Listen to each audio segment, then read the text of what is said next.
Cambridge English, IELTS 10, published by Cambridge University Press and Cambridge English Language Assessment, 2015. This recording is copyright. CD 2. Test 3. You will hear a number of different recordings and you will have to answer questions on what you hear. There will be time for you to read the instructions and questions, and you will have a chance to check your work. All the recordings will be played once only. The test is in 4 sections.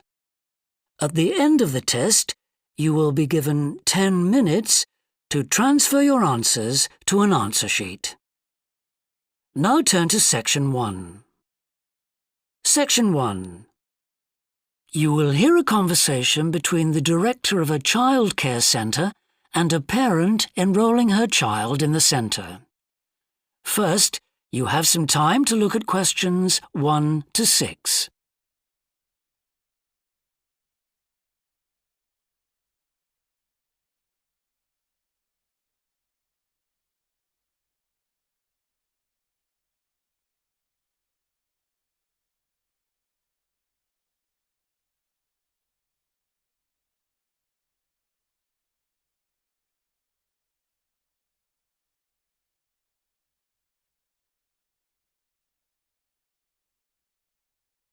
You will see that there is an example that has been done for you.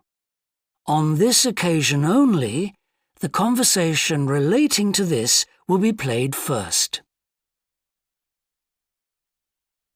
Good morning.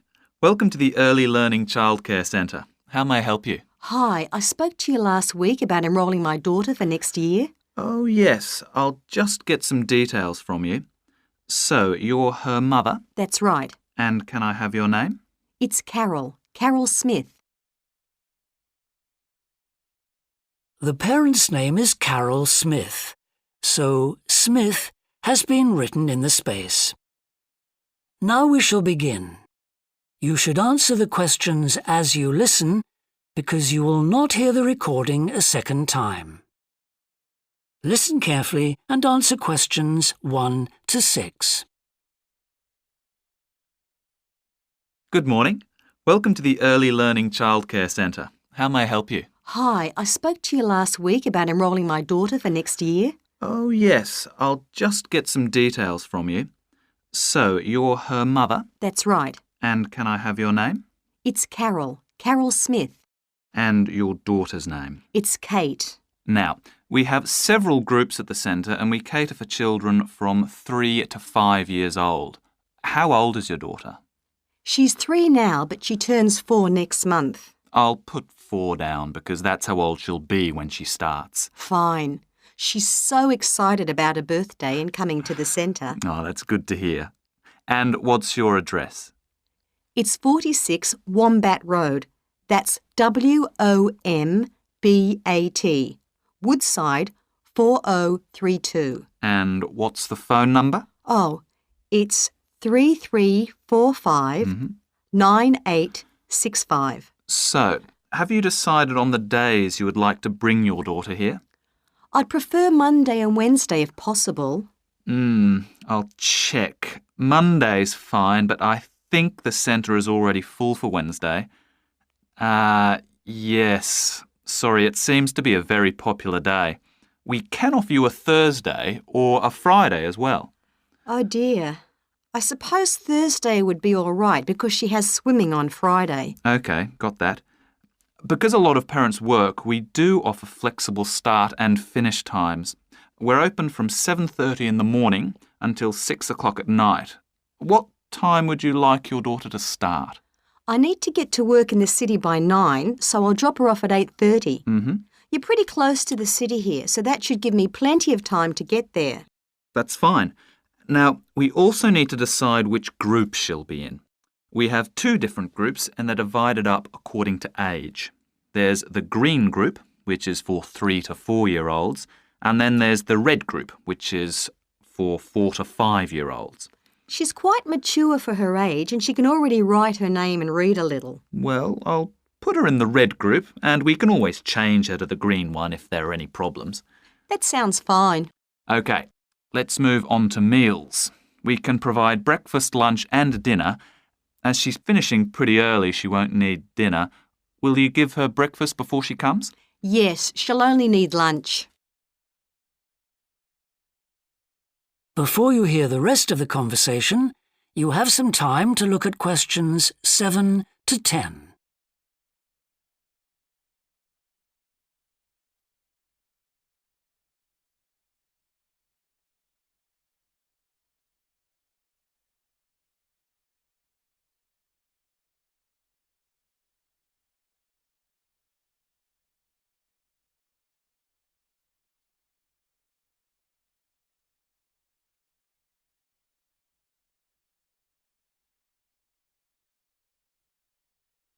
Now listen and answer questions 7 to 10. Now, does she have any medical conditions we need to know about? Does she have asthma or any hearing problems, for example? No, but she does need to wear glasses. Oh, I'll make a note of that. Yeah, she's pretty good about wearing them. She can't see much without them. Right. OK. Now, I also need emergency contact details. So what sort of information do you need? Just the name and number of a friend or family member we can contact in case we can't get hold of you at any time. OK. That'd better be my sister, Jenny Ball. Uh-huh. That's B-A-L-L. Her phone number is 33467523. Great. So she is the child's aunt? Yes, that's right. I'll make a note of that as well. Now, is there anything you'd like to ask? What about payment? How much are the fees each term? Well, for 2 days and the hours you've chosen, that will be $450 altogether. OK, and do I have to pay that now? No, we send out invoices once the children start at the centre. You can choose to pay at the end of each term, or we do offer a slightly discounted rate if you pay every month. Oh, I'll do that then. I find it easier to budget that way and I'm not used to the term dates just yet. Good. It makes it a lot simpler for us as well. Well, that's everything. Would you like me to show you around the centre? We can go. That is the end of section 1. You now have half a minute to check your answers.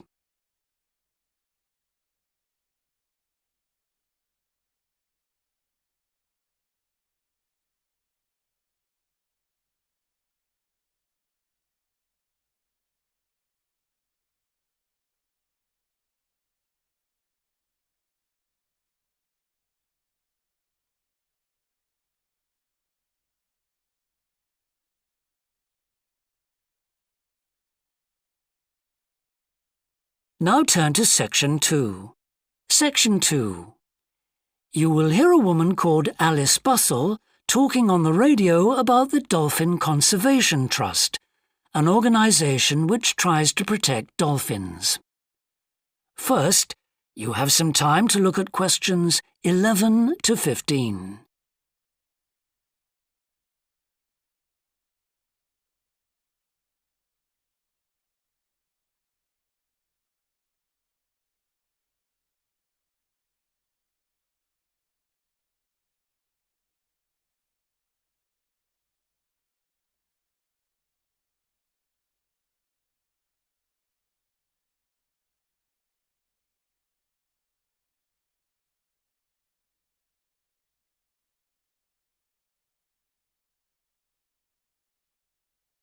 Now listen carefully and answer questions 11 to 15.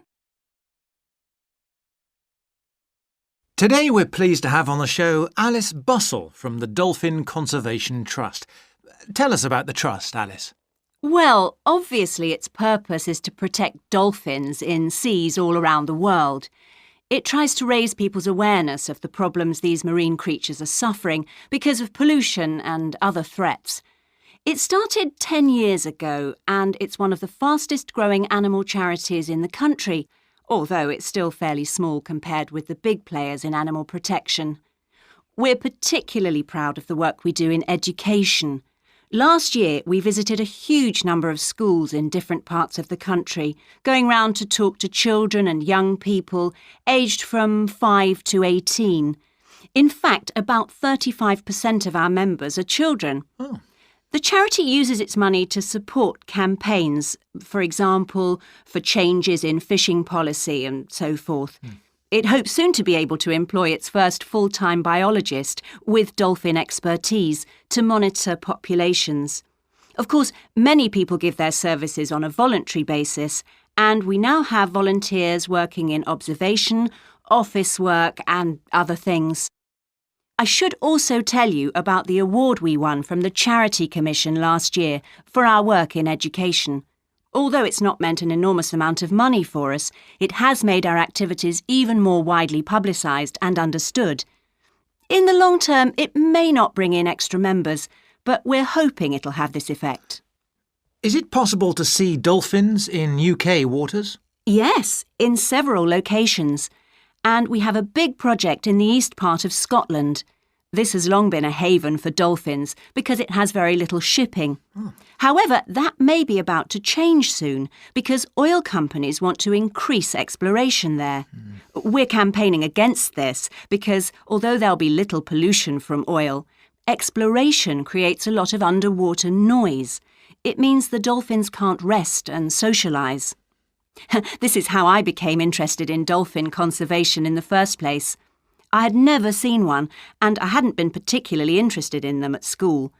Then I came across this story about a family of dolphins who had to leave their home in the Moray Firth because of the oil companies, and about a child who campaigned to save them. I couldn't put the book down. I was hooked. Before you hear the rest of the talk, you have some time to look at questions 16 to 20.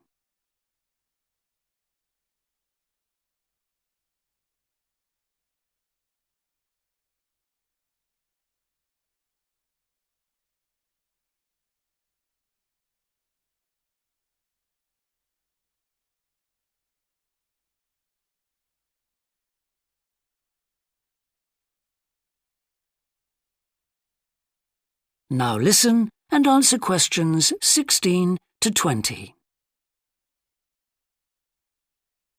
I'm sure our listeners will want to find out what they can do to help. You mentioned the Adopt a Dolphin scheme. Can you tell us about that? Of course. People can choose one of our dolphins to sponsor. They receive a picture of it and news updates. I'd like to tell you about 4 which are currently being adopted by our members: Moondancer, Echo, Kiwi and Samson. Unfortunately, Echo is being rather elusive this year and hasn't yet been sighted by our observers, but we remain optimistic that he'll be out there soon. All the others have been out in force. Samson and Moondancer are often photographed together, but it's Kiwi who's our real character, as she seems to love coming up close for the cameras, and we've captured her on film hundreds of times. They all have their own personalities. Moondancer is very elegant and curves out and into the water very smoothly, whereas Samson has a lot of energy. He's always leaping out of the water with great vigour. You'd probably expect him to be the youngest. He's not quite. That's Kiwi. But Samson's the latest of our dolphins to be chosen for the scheme. Kiwi makes a lot of noise, so we can often pick her out straight away. Echo and Moondancer are noisy too, but Moondancer's easy to find because she has a particularly large fin on her back, which makes her easy to identify. So, yes, they're all very different. Well, they sound a fascinating group. And how would you go about... That is the end of section 2. You now have half a minute to check your answers.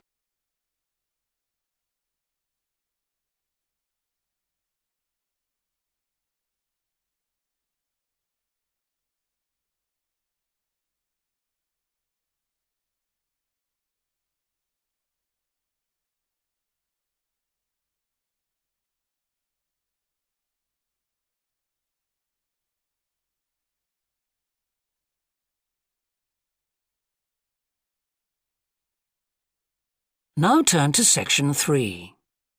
Section 3. You will hear a student called Rob, who is in the first year of a theatre studies course, talking to another student called Mia, who's in the fourth year of the same course. First, you have some time to look at questions 21 to 25.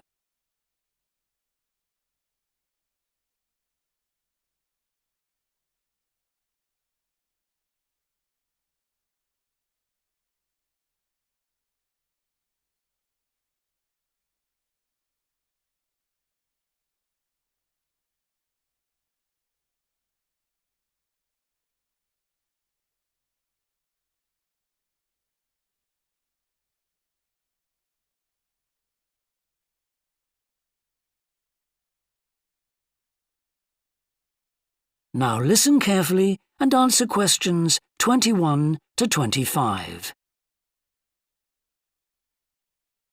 Hi, Rob. How's the course going? Oh, hi, Mia. Yeah, great. I can't believe the first term's nearly over.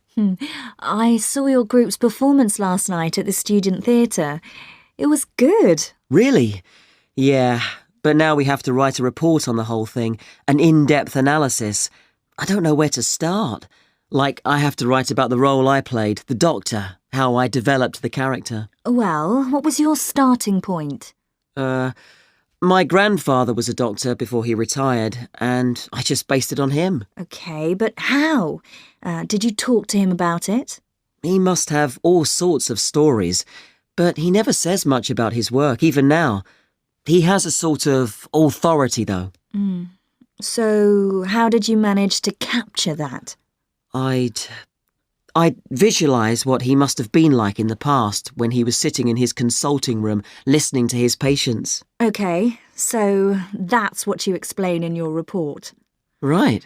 Then there's the issue of atmosphere. So in the first scene, we needed to know how boring life was in the Doctor's village in the 1950s. So when the curtain went up on the first scene in the waiting room, there was that long silence before anyone spoke. And then people kept saying the same thing over and over, like, cold, isn't it? Yes, and everyone wore grey and brown and just sat in a row. Yes, all those details of the production. And I have to analyse how I functioned in the group, what I found out about myself. I know I was so frustrated at times when we couldn't agree. Yes. So did one person emerge as the leader? Sophia did. That was okay. She helped us work out exactly what to do for the production, and that made me feel better, I suppose. When you understood what needed doing? Yes. And Sophia did some research too. That was useful in developing our approach. Like what? Well, she found these articles from the 1950s about how relationships between children and their parents, or between the public and people like bank managers or the police, were shifting. Interesting. And did you have any practical problems to overcome? Well, in the final rehearsal, everything was going fine until the last scene. That's where the Doctor's first patient appears on stage on his own. The one in the wheelchair? Yes, and he had this really long speech with the stage all dark except for one spotlight. And then that stuck somehow, so it was shining on the wrong side of the stage. But anyway, we got that fixed, thank goodness. Yes, it was fine on the night. Before you hear the rest of the discussion, you have some time to look at questions 26 to 30.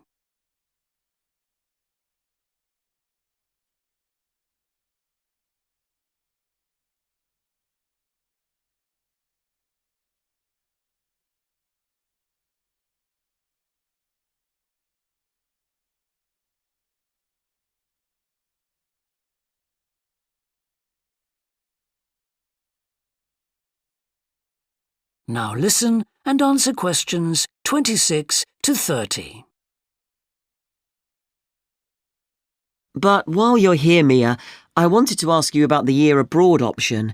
Would you recommend doing that? Yes, definitely. It's a fantastic chance to study in another country for a year. I think I'd like to do it, but it looks very competitive. There's only a limited number of places. Yes. So, next year, when you're in the second year of the course, you need to work really hard in all your theatre studies modules. Only students with good marks get places. You have to prove that you know your subject really well. Right. So how did you choose where to go? Well, I decided I wanted a programme that would fit in with what I wanted to do after I graduate.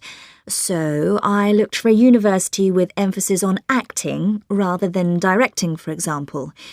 It depends on you. Then about 6 months before you go, you have to email the scheme coordinator with your top 3 choices. I had a friend who missed the deadline and didn't get her first choice, so you do need to get a move on at that stage. You'll find that certain places are very popular with everyone. And don't you have to write a personal statement at that stage? Yes. Right. I'll get some of the final year students to give me some tips. Maybe see if I can read what they wrote. I think that's a very good idea. I don't mind showing you what I did. And while you're abroad, don't make the mistake I made. I got so involved I forgot all about making arrangements for when I came back here for the final year. Make sure you stay in touch so they know your choices for the optional modules. You don't want to miss out doing your preferred specialisms. Right. That is the end of section 3. You now have half a minute to check your answers.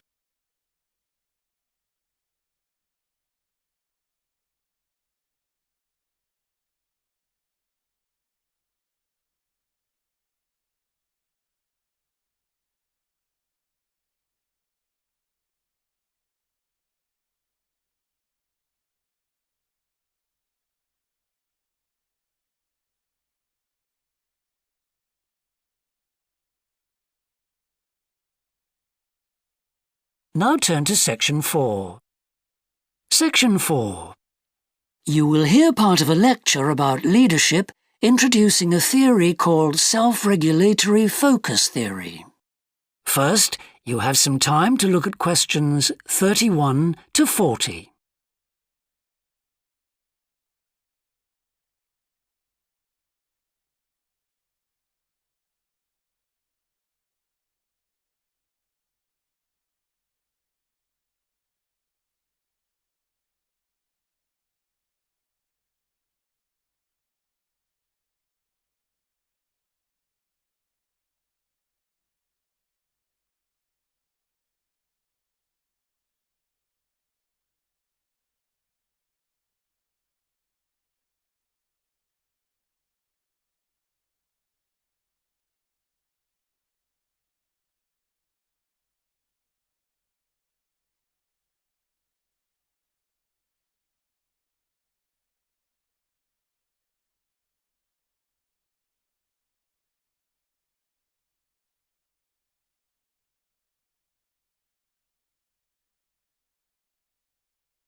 Now listen carefully and answer questions 31 to 40.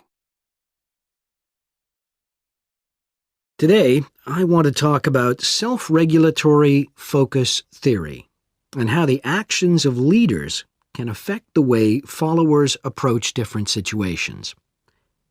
Self-regulatory focus theory is a theory developed by Torrey Higgins.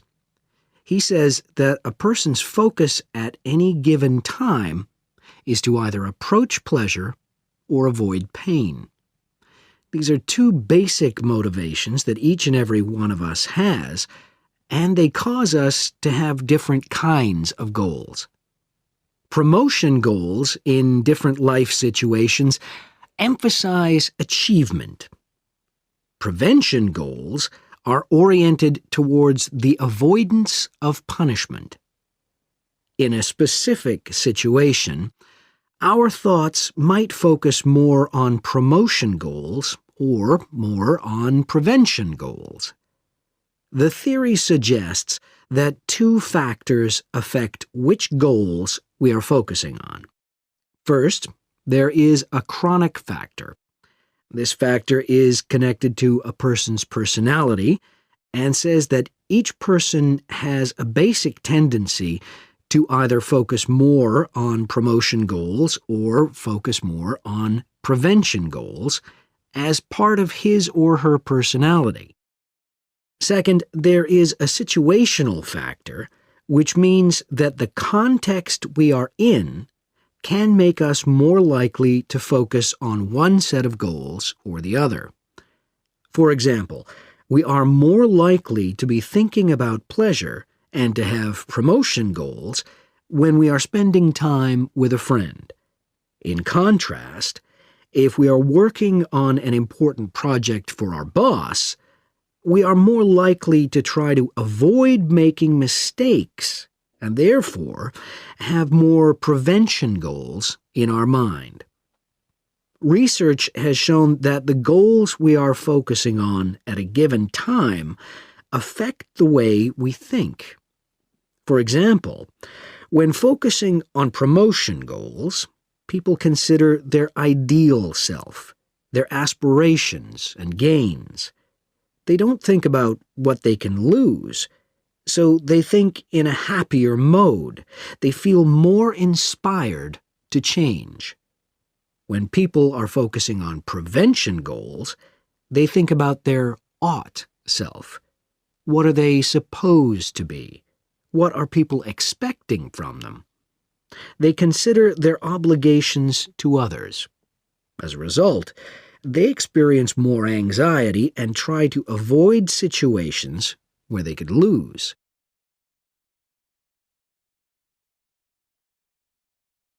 Now that I have talked about the two focuses and how they affect people, I want to look at the idea that the way leaders behave, or their style of leading, can affect the focus that followers adopt in a specific situation.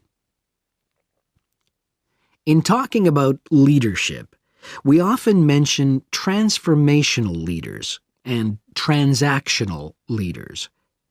Transformational leaders, when interacting with their followers, focus on their development.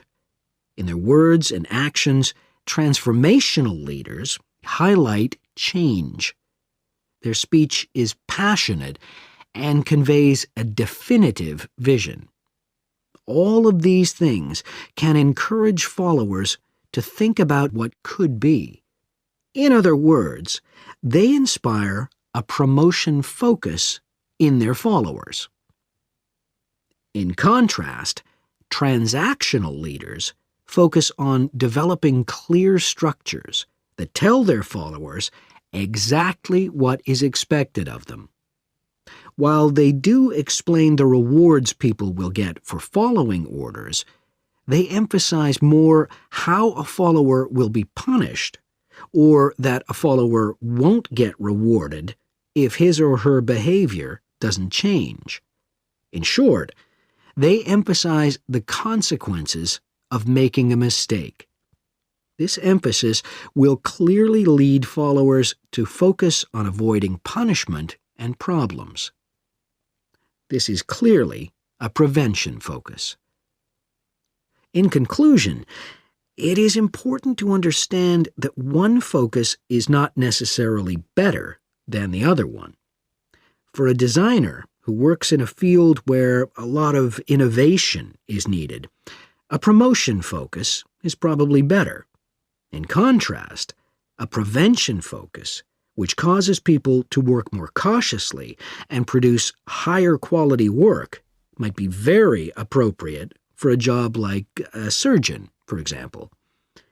The main point of the research, though, is that the actions of leaders can greatly influence whether people approach a situation with more of a promotion focus or more of a prevention focus. That is the end of section 4. You now have half a minute to check your answers.